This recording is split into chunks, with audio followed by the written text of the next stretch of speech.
टोपा बनाया वाले हो कभी बाड़ी भिवंडी में क्या होगा? सबसे पहले तो टोरंटो को हटाएंगे, एमपी आने के बाद सबसे पहले टोरंटो को हटाएंगे। भिवंडी के अंजू फाटा स्थित ओसवालवाड़ी में आज केंद्रीय राज्य मंत्री कपिल पाटिल ने एक खास पत्रकार परिषद की, जिसमें उन्होंने भिवंडी लोकसभा के बीते 10 वर्षों के विकास कार्य गिनाए और मौजूदा सांसद बाल्या मामा पर बिना नाम लिए तीखे सवाल दागे। कपिल पाटिल ने शुरुआत टोरेंट पावर के मुद्दे से की और एक वीडियो दिखाया जिसमें बाल्या मामा यह कहते दिखे कि 2 दिन में टोरेंट हटा दूंगा। इस पर पाटिल ने व्यंग करते हुए कहा कि खोदा पहाड़ निकला चूहा। इसके बाद मेट्रो, सड़क, कृषि और स्वास्थ्य जैसे मुद्दों पर उन्होंने अपने कार्यकाल की उपलब्धियों का जिक्र किया और उन्होंने कहा कि अब कुछ लोग उनका किया काम भी अपना बता रहे हैं। थाने, भिवंडी मेट्रो 5, आईजीएम अस्पताल और अन्य परियोजनाओं पर विस्तार से बात करते हुए उन्होंने कहा कि नाम लेने से उनकी टीआरपी बढ़ती है, इसलिए मैं किसी का नाम नहीं ले रहा। पूरा माहौल राजनीति तंज और आंकड़ों से भरा रहा। लक्षात आलं की 1 वर्षानंतरही सांगण्यासारखं माझ्याकडेच आहे। कोणी आपण केलेल्या कामाचं श्रेय घेऊ पाहत असेल तर आपलं काम अजून पुन्हा एकदा जनतेसमोर आणण्याचं काम आपण केलं पाहिजे। मध्ये एक पत्रकार परिषद झाली आणि मला असं वाटतं की मला बदलापूरला कुठल्या तरी पत्रकारांनी प्रश्न विचारला होता, मला आता आठवत नाही नाव, आणि लोकसभेचा निकाल लागून साधारणतः 1-1.5 महिना झाला असेल। मी त्याला उत्तर असं दिलं होतं की 1-1.5 महिन्यात कोणीच काम करू शकत नाही। कोणीही लोकप्रतिनिधी निवडून आल्यानंतर त्याला 1 वर्षाचा तरी कालावधी आपण दिला पाहिजे आणि मग 1 वर्षाने आपण विचारू नेमकं काय केलं काय नाही।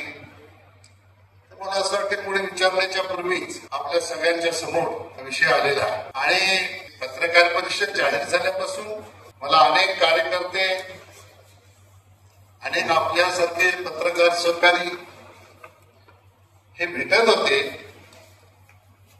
तेव्हा ते सांगत होते की पत्रकार परिषदेमध्ये काय होणार, काय सांगणार। पण आता मला काय माहिती, तुम्हाला माहित असेल, तुम्ही फिरताय, तुम्हाला जास्त माहिती, सांगण्यासारखं काय असेल तर सांगणार। पण मला असं वाटलं होतं की मोठा धमाका वगैरे होणार नाही। कुठला धमाका? भिवंडीच्या जनतेला कदाचित सुखद धक्का मिळेल की आजपासून टोरेंट बंद करा, असं काही घोषणा असेल असं मला वाटलं होतं। आणि बाकी सगळं जे काही सांगितलं ते सगळं पत्राच्या माध्यमातूनच सांगितलं। आणि माझी सवय, मी जरी पत्र दिलं असलं तरी काही दिवसामध्ये ते काम दिसायला लागतं आणि म्हणून 10 वर्षात केलेली कामं हे आपल्याला सगळ्यांना दिसतात। आपण जिथून कुठून आला असाल, आपल्याला जे कॉन्क्रीटचे रस्ते लागले, आपल्या निदर्शनास काही मेट्रोची कामं, मेट्रोचं काम लागलं असेल, अजून काही कामं लागले असतील, अशी असंख्य कामं आहेत ज्यांची यादी वाचायला घेतली तर कमीत कमी 2-3 तास लागतील। त्याच्यात ही किरकोळ कामं तर आम्ही सांगितलीच नाही आणि सांगत नाही। पण खऱ्या अर्थाने लोकप्रतिनिधी हा निवडून आला म्हणजेच लोकप्रतिनिधी होतो असं नाही। लोकप्रतिनिधीची नाळ ही जनतेशी बांधलेली असते, तो कुठल्या सत्तेवर असो, पदावर असो किंवा नसो, तशी माझी नाळ जनतेशी बांधलेली आहे। मी 4 जून नंतर, आज आपण आता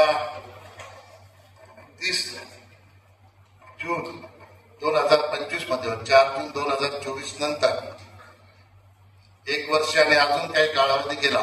या 1 वर्षाच्या कालखंडामध्ये बरीच अशी कामं आपण 1 वर्षात ही मंजूर केलेली आहे, काही कामांच्या मागण्या केलेल्या आहेत आणि निश्चितपणाने ती कामं ही मार्गी आपण लावू। पण ज्या काही जनतेला मागच्या 1 वर्षापासून अपेक्षा होत्या त्या जनतेचा भ्रमनिरास झालेला आहे आणि म्हणून पत्रकार बंधूंनो, तुम्हालाही लक्षात आलं असेल की वर्षभराच्या कालखंडानंतर जेव्हा तुम्ही गेला असाल पत्रकार परिषदेला, तेव्हा खोदा पहाड निकला चुहा अशा प्रकारची परिस्थिती आपल्याला बघायला, ऐकायला मिळालेली असेल। मला असं वाटतंय मी काही गोष्टी आपल्याशी प्रश्नांच्या माध्यमातून उत्तरं देताना शेअर करणार आहे. पण त्यापूर्वी भिवंडीमध्ये काय परिस्थिती निर्माण झाली, काय मुरबाडला झाली असेल, काय शहापूरला झाली असेल, त्या बाबतीत जनतेच्या काही भावना ज्या प्रतिक्रियांच्या माध्यमातून व्यक्त झालेल्या आहेत. वर्षभरामध्ये पत्रकार म्हणून आपल्याला काय अपेक्षित असेल, वर्षभरामध्ये मतदार म्हणून मतदारांना अपेक्षित असेल, त्या मतदारांच्या माध्यमातून व्यक्त झालेल्या ज्या भावना आहेत, ज्या आम्ही ही सोशल मीडियाच्या माध्यमातूनच बघितलेल्या आहेत, ऐकल्या आहेत. आणि त्या भावना पुन्हा एकदा जनतेपर्यंत जाव्या, उजागर व्हाव्या, याच्यासाठी छोटे छोटे 2-4 किती व्हिडिओ आहेत, 2-2 मिनिटांचे काही व्हिडिओ आहेत.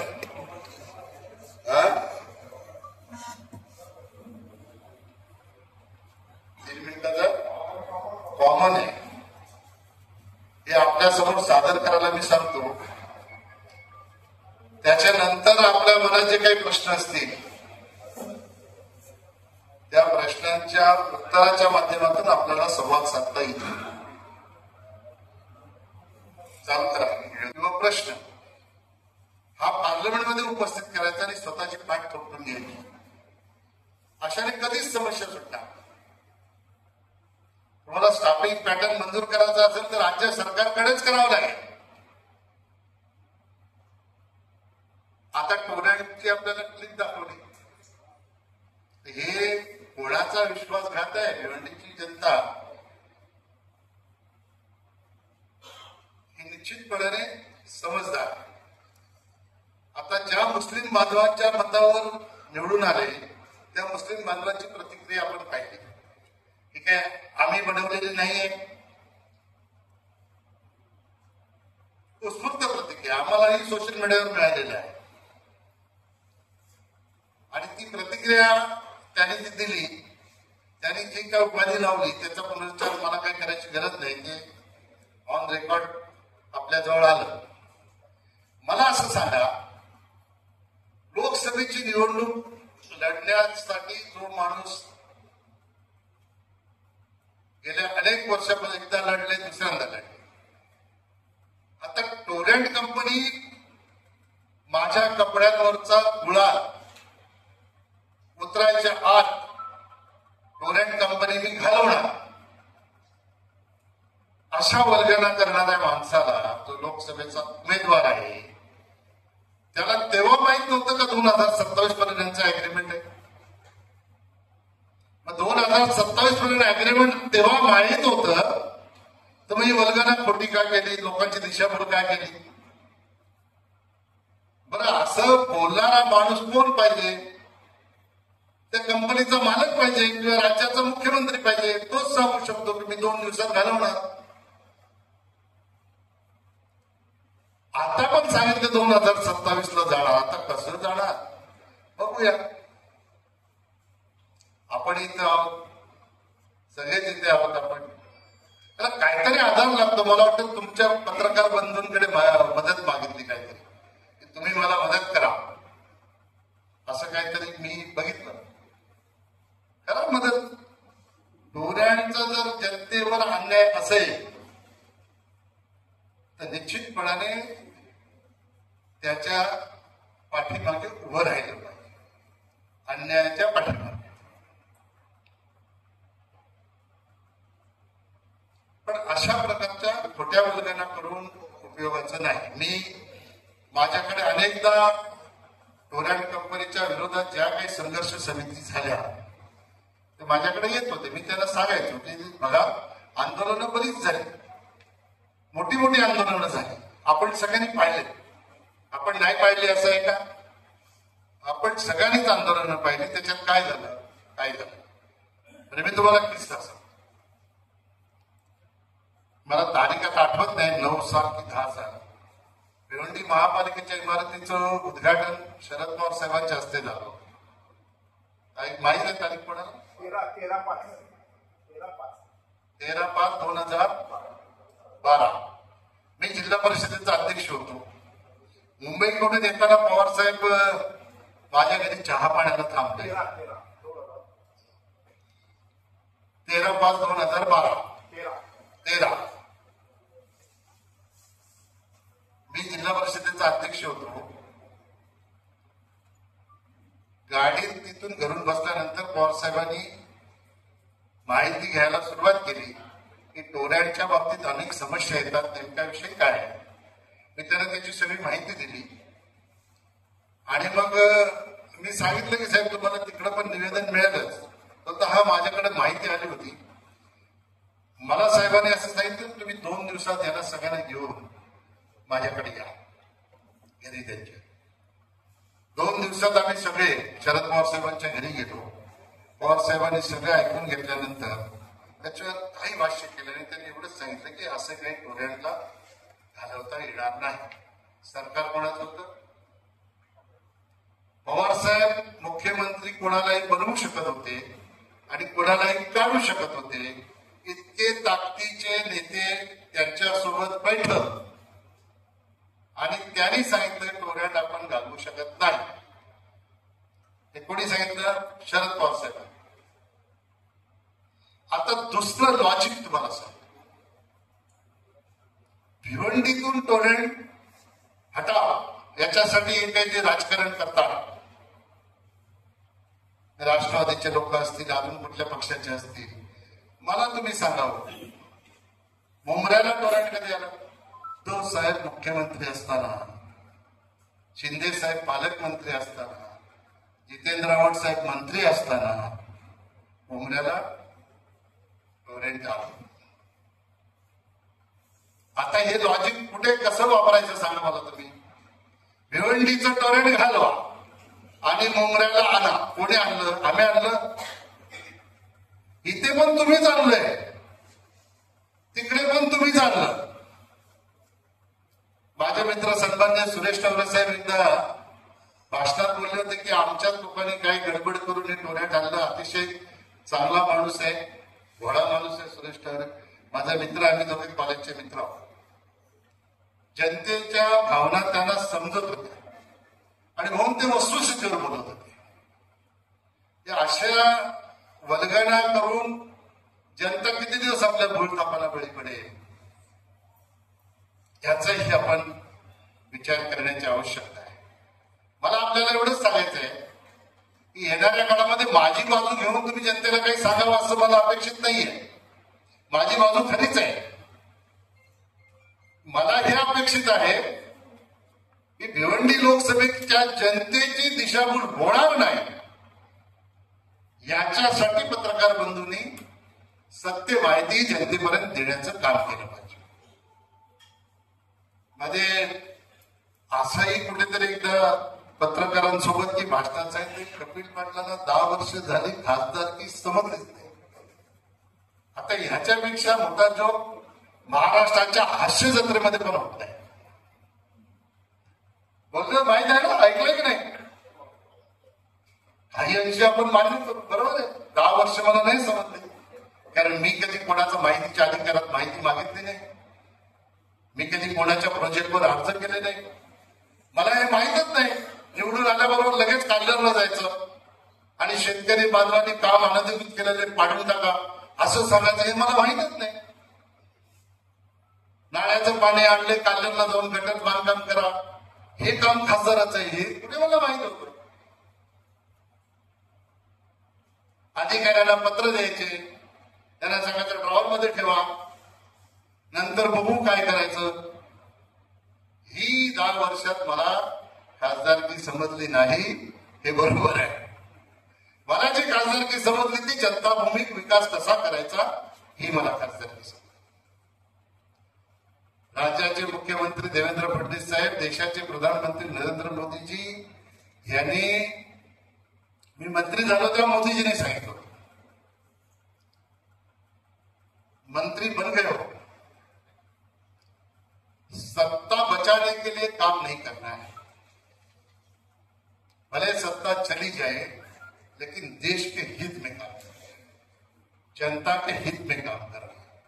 ही शिकवण ज्या नेत्याची असेल त्या नेत्याच्या नेतृत्वाखाली जेव्हा आपण काम करतो तेव्हा असले घाणेरडे प्रकार आमच्या डोक्यात कधी येऊ शकत नाही.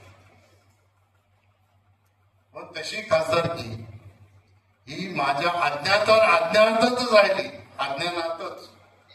तर त्या गोष्टीचा मला आनंद आहे. मला असं समजून घ्यायची नाही. आणि खरंच जर शिकवायचं असेल तर माझा क्लास घेतला तर मी लावीन ट्युशन, किंवा जास्तच फार नॉलेज असेल तर पत्रकार बंधूंनी एकत्र बोलवलं सगळ्यांना, जास्त चांगलं, अजून माहिती पडेल काय खासदारकी नाही. आता मला वाटतं माझं सगळं सांगून झालं. तर तुम्हाला प्रश्न विचारायचे असेल तर विचारा.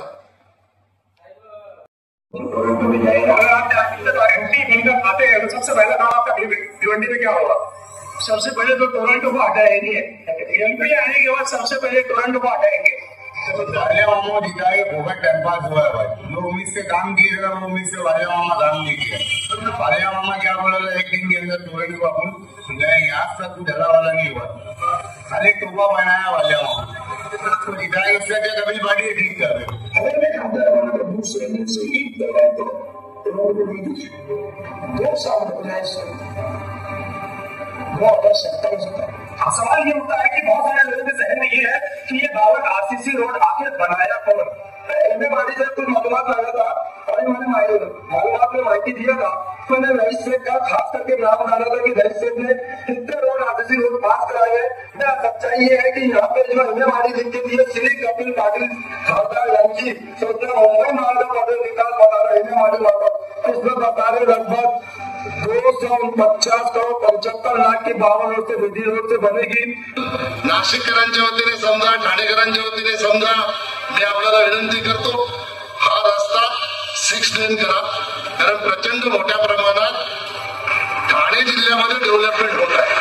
नाशिक, गोंडे आणि वडफे अशी लेंथ त्याच्यामध्ये एक 99 किलोमीटरची जी लेंथ आहे 4 लेन रोड आहे. आपण म्हणतात त्याप्रमाणे आभार मानून खूप खूप शुभेच्छा.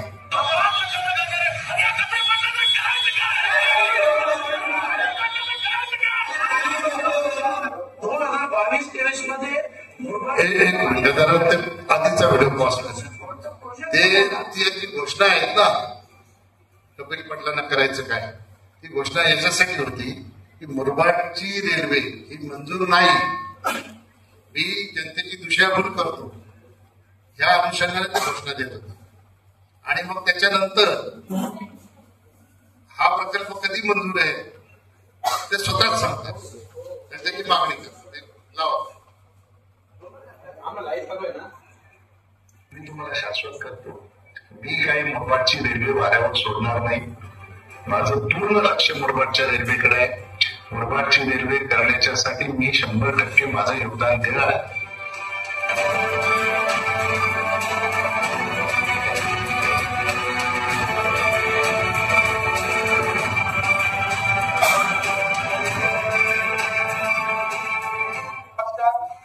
श्री कोकणात जाधव कसारा गावचा ग्रामस्थ असून कसारा पूर्व आणि पश्चिमला जोडणारा त्या नवीन ब्रिजसाठी कपिल पाटील साहेबांनी 55 कोटी रुपयाचा निधी कसारा स्टेशनला उपलब्ध करून दिला. आज भी हम जो 35,000 करोड़ रुपए से अधिक के प्रोजेक्ट का शिलान्यास किया गया है उसमें 2 मेट्रो लाइन भी शामिल है.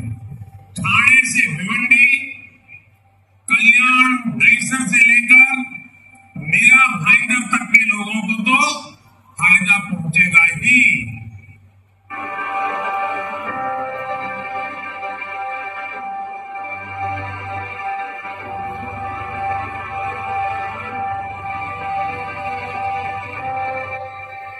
पहिला पिक्चर आला होता एक ना टायगर, नंतर पिक्चर आला टायगर जिंदा है, तिसरा पिक्चर आला टायगर रिटर्न. मी तुम्हाला विश्वास देतो कपिल पाटील हे तुमच्या सगळ्यांच्या आशीर्वादाने, देवेंद्रजींच्या आशीर्वादाने, मोदीजींच्या आशीर्वादाने अशा उंचीपर्यंत गेलेले आहेत की आपल्याला कोणातही काम करायला कुठल्या पदाची आवश्यकता आहे असं मला तरी वाटत नाही. ते कुठल्याही पदावर नसतो तरी तुम्हाला कुठलंही काम कुठली अडचण आली ते काम सोडवण्याची ताकद निश्चितपणाने या सगळ्या नेत्यांच्यामुळे आपल्याकडे आहे असा विश्वास मला आजच्या या निमित्ताने मिळेल. वो प्रेस कॉन्फ्रेंस में ही सुना. उसी दिन मैंने भिवंडी के कमिश्नर से फोन पे बात की. उन्होंने कहा कि मेरे पास कोई ये बात बोलने के लिए आया नहीं, मेरे साथ किसी की मीटिंग हुई नहीं, आप इसकी जानकारी गोपाल सिंह जी दे सकते हो. मेरा फोन उनके पास गया था कि नहीं गया था, कि मुझे भी क्यूरियोसिटी थी कहां से आया है 500 करोड़ का फंड. तो मेरे जानकारी के हिसाब से जो मुझे कारपोरेशन से मिली है ऐसी कोई भी योजना नहीं. अगर प्राइवेट कुछ होगा तो मैं नहीं जानता. आप लोग जाके कारपोरेशन में उसकी इंक्वायरी कर सकते हो, लेकिन किसी को प्राइवेट भी करना है तो कारपोरेशन के सिवा कोई कर नहीं सकता है कि उसका भी टेंडर आएगा, उसकी भी प्रोसीजर है. ये टेंडर से ही होगा. कोई बोलेगा मैं टेंडर लगाता हूं तो ऐसा किसी को लगाने के लिए मौका नहीं होता है, उसको प्रोसीजर से होता है. तो ये ऐसे ही जैसे मैंने कहा कि इसके अंदर तक आप चले जाइए और उजागर करिए उसको.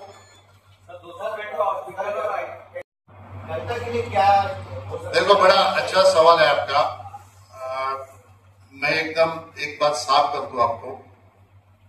जैसे कि हम सब जानते हैं जब तक उनका एग्रीमेंट है हम लोग कुछ कर नहीं सकते, लेकिन मैं किसी पद में रहूं नहीं रहूं, अगर किसी के ऊपर अन्याय है वो मेरे पास आए तो मैं टोरेंट वालों को बुला के उसको उसके ऊपर जो अन्याय हुआ है उसको हल करूंगा.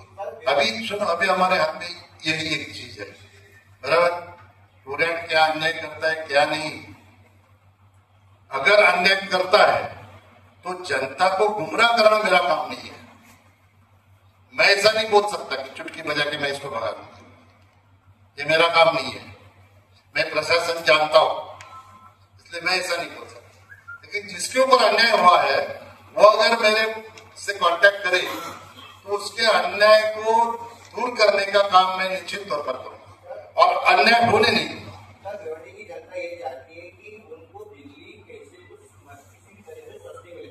सरकार ये चीज कर सकती है. टोरेंट कंपनी को भगाना इतना जरूरी नहीं है कि उसकी बिजली सस्ती हो या. देखो इसमें दो बातें हैं. टेक्निकल बात ऐसी है कि टोरेंट कंपनी को फ्रेंचाइजी दी है.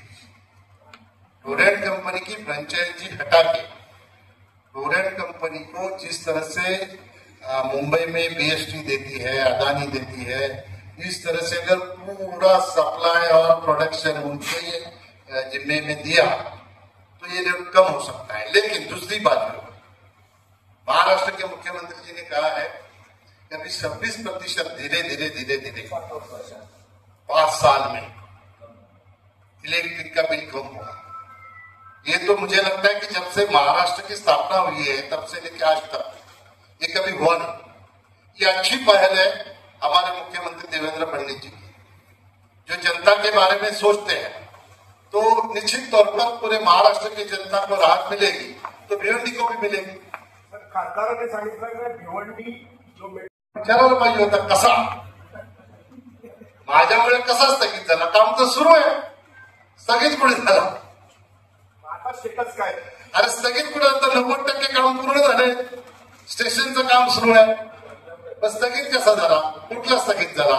बरं पुढचा स्थगित झाला असं जर त्यांचं म्हणणं असेल तर ते महाराष्ट्राच्या मुख्यमंत्र्यांच्या सोबत बैठक घेऊन तिथे फॉरेस्टच्या जागेमध्ये लोकांची घरं आहेत, फॉरेस्टच्या जागेमध्ये लोकांची दुकानं आहेत. हे सगळे तिथे बसलेले लोक यांची दुकानदारी संपली असती, रोजगाराचं साधन संपलं असतं. म्हणून सहानुभूतीने विचार करून तत्कालीन मुख्यमंत्री देवेंद्र फडणवीस साहेब, नंतर झालेले एकनाथ शिंदे साहेब यांनी जनतेचा विचार करून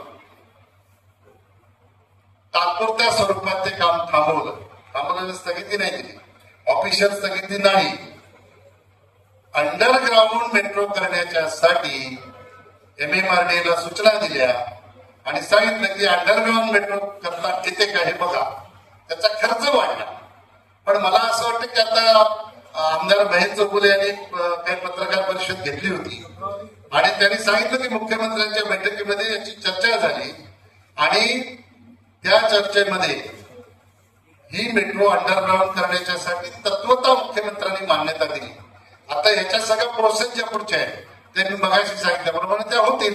आता हे असं खोटे प्रश्न आणि खोटी उत्तरं देणाऱ्या माणसांना पत्रकारानेच विचारलं पाहिजे की कसं माझ्यामुळे थांबलंय तर स्थगिती मिळाले त्याचं उत्तर दिलं पाहिजे ना. आता हे काय झालं, नाचणं अंगण वाकडं तसं झालंय. मी काही केलं नाही आणि केलंय ते आता मी केलंय, माझं काम मीच कसं थांबवणार. त्यांचं असं म्हणणं आहे की गेल्या 10 वर्षात खासदार कपिल पाटील यांनी साठी आणि संपूर्ण जिल्ह्यासाठी ग्रामीणसाठी उपयुक्त असलेले स्वर्गीय इंदिरा गांधी रुग्णालयाला जिल्हा रुग्णालयाचा दर्जा देऊ शकलेले नाही. अरे वा, मस्त प्रश्न. इंदिरा गांधी रुग्णालयाला दर्जा देण्याचा काय पद्धत आहे कोणाला माहित आहे का? माहित आहे? तुम्हाला तरी माहिती आहे? पत्रकारांनी कधी माहिती काढली का? असं आहे, एखादं शासकीय रुग्णालय हे 200 कॉटचं जर असेल तर त्याला फक्त कन्वर्ट करायचं असते जिल्हा रुग्णालयात. आपलं आयजीएम हॉस्पिटल हे आधीच 200 कॉटचं आहे, बरोबर. इथे आता सुप्रिटेंडची पोस्ट आहे आणि त्याला जिल्हा रुग्णालयाचा दर्जा मिळाला की सिव्हिल सर्जनची पोस्ट होती आणि मग जिल्हा रुग्णालयाचा याला फक्त टेक्निकल गोष्ट आहे ती राज्य सरकारच्या माध्यमातून ही गोष्ट करायची. हे काय पत्र दिलं, मी हे दिलं, त्याने ते तरी दिलं का? मी काय, मला लोकांनी 10 वर्ष फक्त पत्र देऊन गप्प बसण्यासाठी नव्हतं केलं. मला लोकांनी पत्र देऊन ते काम पण पूर्ण करण्यासाठी खासदार केलं आणि मंत्री पण त्याच्यासाठी केलं. आता मीच ते करून आणणार. जिल्हा रुग्णालयाचा दर्जा आहे ना, ते ऑलरेडी जिल्हा रुग्णालयाच्या दर्जाचं हॉस्पिटल आहे, त्याला दर्जा देण्याची गरज नाही. दुसरं माहितीसाठी म्हणून सांगतो, दुसरं एक पलीकडे आमदार आहे तेही सांगतात की आता जे बाल आणि महिला रुग्णालयाचे आपण 200 कॉटचं मंजूर करून आणले केंद्र सरकारकडून. किती पैसे? 52 कोटी केंद्र सरकारकडून नॅशनल हेल्थ मिशन मधून मंजूर करून आणले. स्पेशल केस म्हणून आपल्या ग्रामीण भागामध्ये 2 आरोग्य केंद्र, 3 आरोग्य केंद्र, अनगाव, भिवंडी आणि वाशी, आणि एक आपला स्टोर रूम आहे याला तुमच्या गोवेलीला, आणि मुरबाडच्या शिरोशीला एक आरोग्य केंद्र, त्याला कमी पैसे आहे. हे 6 कोटी 22 लाख असे नॅशनल हेल्थ मिशन मधून आपण मंजूर करून आणले. मी मंजूर केले, ते भाषण आपण पाहिलं, त्याचं श्रेय कोणाचं नाही. ह्याला मंजूर करण्यामध्ये तत्कालीन आपले देशाचे हेल्थ मिनिस्टर मनसुख मांडविया आणि आपल्या महाराष्ट्राची सुपुत्री राज्यमंत्री भारती पवार या दोघांनी खूप आपल्याला मदत केलेली आहे आणि म्हणून ही स्पेशल केस म्हणून मंजूर झाली. तुम्हाला माहिती म्हणून सांगतो, मी आपल्या राज्याच्या सचिवांना सांगितलं हा प्रपोजल तुम्ही पाठवा. ते बोलले सर अशी काही स्कीमच नाही. बोलत तुम्हाला काय करायचं परत येईल तुम्ही पाठवा. माझ्या शब्दाखातर त्यांनी पाठवलं. पाठवल्यानंतरही बोलला साहेब ते परत येईल, ते परत आले नाही. त्या प्रपोजलच्या सोबत निधी मंजूर करून परत आले. हे स्पेशल केस म्हणून आपल्या ठाणे जिल्ह्याला केंद्र सरकारच्या नॅशनल हेल्थ मिशन मधून हे पैसे आपण मंजूर केले. आता हे दर्जा बिर्जा देणे खूप सोपं काम आहे. जिथे उभं राहतात ते कामच मी मंजूर केलंय. तुमचं आहे काय? बरं कसं मंजूर करायचं याची पद्धत तर माहिती पाहिजे. आधी प्रोसिजर शिका आणि मग काहीतरी बोला.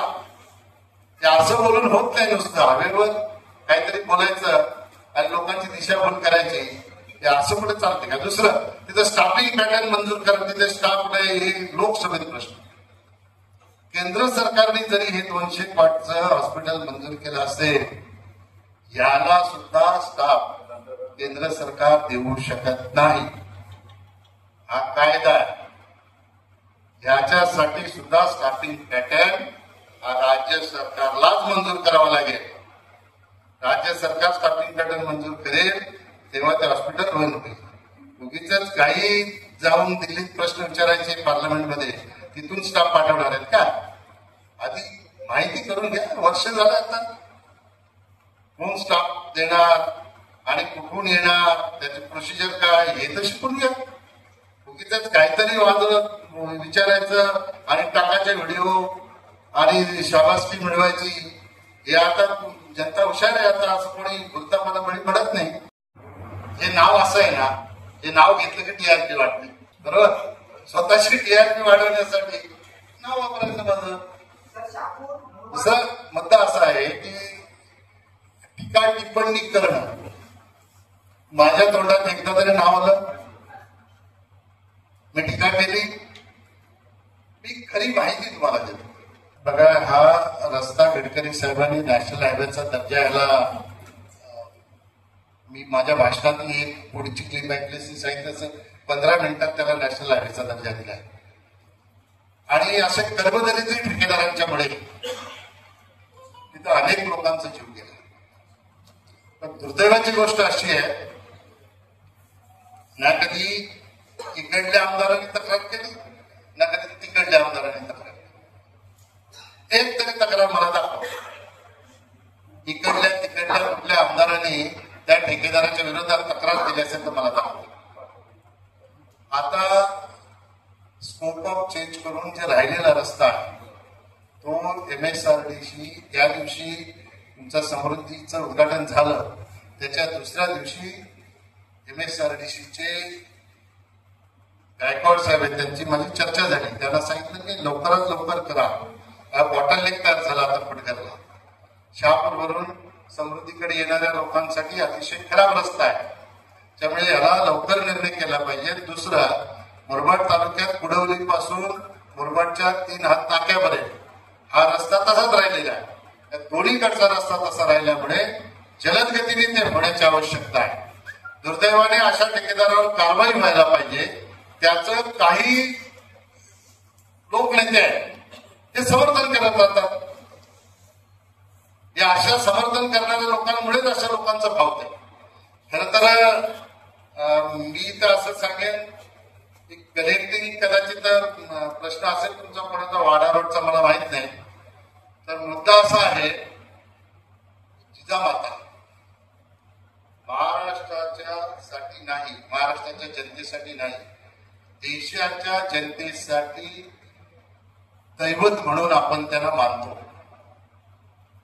जिजामाताने फक्त शिवाजी महाराजांना जन्म दिला असं नाही आणि शिवाजी महाराजांना घडवलं असं नाही, उभ्या महाराष्ट्राला घडवण्याचं काम जिजामाताने केलं. आणि त्या जिजाऊच्या नावाने ठेकेदारी संघटना काढून अशा प्रकारचा भ्रष्टाचार कोणी करत असेल तर याच्यापेक्षा वाईट दुसरं काही नाही.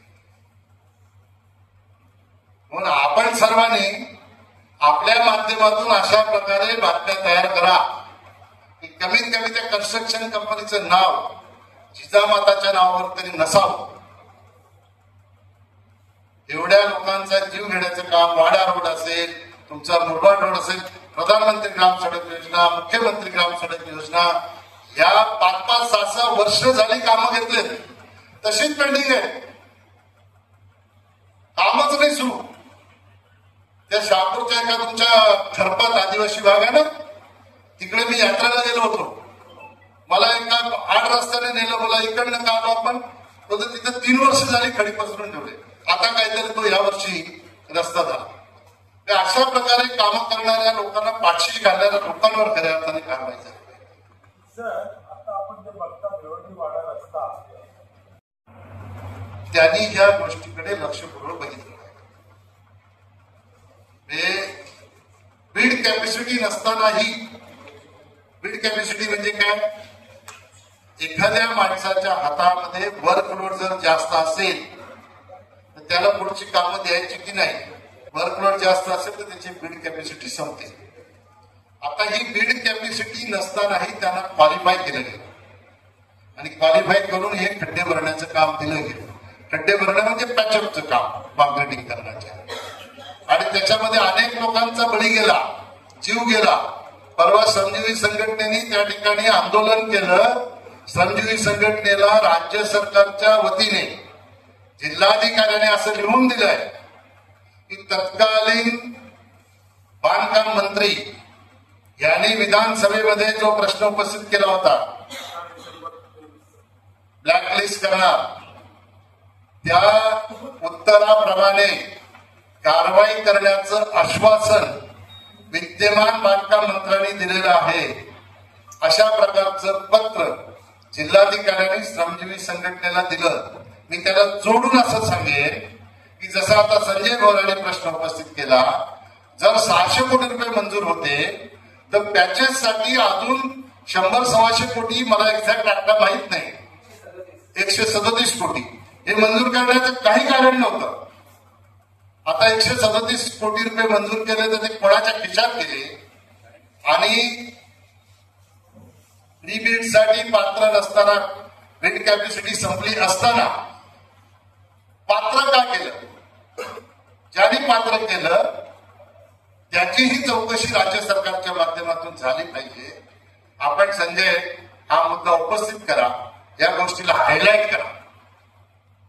बेड कॅपॅसिटी नसताना पात्र करणारे जे अधिकारी आहेत त्यांना सुद्धा राज्य सरकारने चौकशी करून त्यांच्यावर कारवाई केली पाहिजे.